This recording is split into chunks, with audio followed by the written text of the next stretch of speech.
far as what I'm looking forward to, I don't think the Niners are going to reveal anything. They're banged up. I don't expect starters to play, especially for a team that played deep into the year, playing in the Super Bowl. Unfortunately, I really want to see Ricky Pearsall in game action, but because of that shoulder injury, not sure we're going to see him in game action.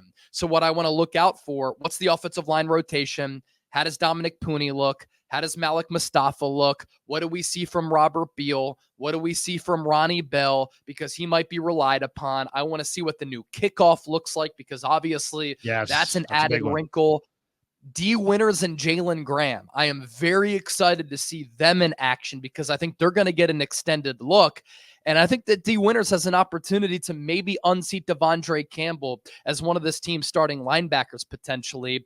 And then the backup quarterback situation is really hairy. If Brock Purdy were to go down, I just don't have a lot of confidence long-term in Brandon Allen or Josh Dobbs. And of note, the Niners released their first depth chart this week going into preseason game number 1, and they don't have a bona fide backup quarterback set. They have both Brandon Allen and Josh Dobbs listed as QB2. So that is an ongoing battle. And then elsewhere, I'm very excited to see a player like Cody Schrader get extended looks because I think this dude was just made to be a football player. I hope that we get an extended look at Jordan Mason. And with that, I want to see him continue to run with physicality, run with power.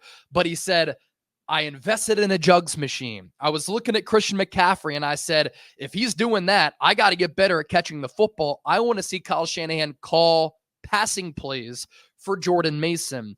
And of course, all these rookies and young players, I think it's going to be important to see them. The cornerback spot is very deep as far as depth. What does Isaac Yiadom look like if he can play because he's been injured? Rock Ya-Sin, Samuel Womack's on the roster bubble, Darrell Luter Jr. on the roster bubble, Jair Brown, will he play? He's going into a big year too. I think that he can be a breakout candidate. So I'm looking at kind of all of those areas and more going into this preseason game. I'm looking for the runners and the linebackers. To me, I'm looking for, what does Cody Schrader look like? A little bit even on the back end, like Breida and Keyshawn Vaughn. Eager to see what those guys look like, but definitely Cody Schrader, because Schrader has looked really good in practice, and there's been a lot of players from Juice to Kittle to others who have had good things to say about Cody. And backup tight end is another position, right? Yeah, I mean, Mason Pline has looked fantastic in this camp. And I expect Pline to make this team. I know that's crazy because he's an undrafted free agent, but the rest of that group outside of Kittle doesn't look all that special. And then I'm looking for the linebackers, Jalen Graham, D. Winters, even Tatum Bethune, Curtis Robinson. To me, the last 3 or 4 days, the thing that has really stood out is that the Niners' depth at linebacker between Graham, Winters, Bethune, Ezekiel Turner, Curtis Robinson, those guys can all play. Curtis Robinson really looks good. I mean, he is absolutely flying all over the place. Fowles as well. Flanagan Fowles, another guy. These guys, their depth at linebacker is really impressive. And then I would say the other thing that stands out about the Niners is that this secondary is just absolutely primed for a big year. There's the entire secondaries in the prime of their career. And, you got good depth now, both at safety and at corner. I like the addition of Tracy Walker. I think that helps a little bit.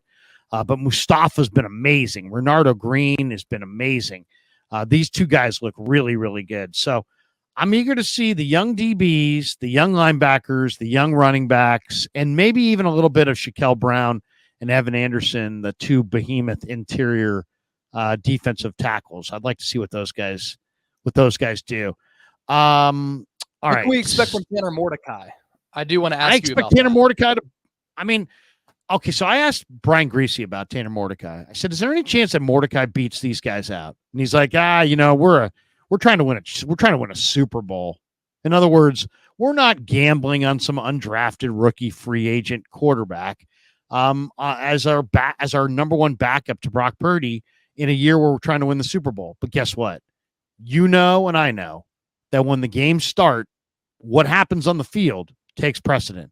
And if Tanner Mordecai is more successful at moving the 49ers offense up and down the field in the preseason, Tanner Mordecai will back up Brock Purdy, not Allen, not Dobbs. So I hear what he's saying, and I understand what he's saying. But when I asked Brock the other day about Mordecai, and he gave me this kind of Cheshire cat grin and was like, "Man, Tanner can rip it." And you could kind of tell. And I'm out here watching these practices. Tanner Mordecai looks very, very similar to what Brock Purdy looked like 2 years ago. As far as he masters every drill, he's mediocre size, mediocre arm strength, but you just kind of look at every drill and you're like, hey, the ball came out on time and hit the guy right between the numbers. He had a couple overthrows this week, but he probably has the best arm strength of any of the Niner quarterbacks. And the guy runs 4.45 and is, Luke Fickell told Brian Greasy, this guy's a leader. This guy broke his hand in 5 weeks later, played in the bowl game against LSU and threw for 378 and 3 touchdowns and no picks. So yeah. I'll say it right now. I mean, I'll put what I see, my eyes over Dobbs and Allen's resume. I think Mordecai looks better than Dobbs, better than Allen, and I think he's going to beat them out. I'm really excited to see what he can do. And yeah, I hope that Kyle calls from like RPO runs for him to see what type of athleticism and dynamic running ability he might be able to bring to this offense too. Yeah. I mean, you're talking about 4.45 speed. That's really something. One more on the Eagles. I know I ask you some Eagle questions and people start pushing back on you. I go, why is this Eagle talk? Chase covers the Eagles as well. So, their quarterback situation behind Jalen. I know they brought in Kenny Pickett. I'm a big, big fan of Tanner McKee. I love Tanner McKee. He's a big 6'6" kid who throws rockets and is really smart and is underrated. He's now had some time to learn that offense. How is any word on McKee versus Pickett versus Greer? How's that shaking out in Philly?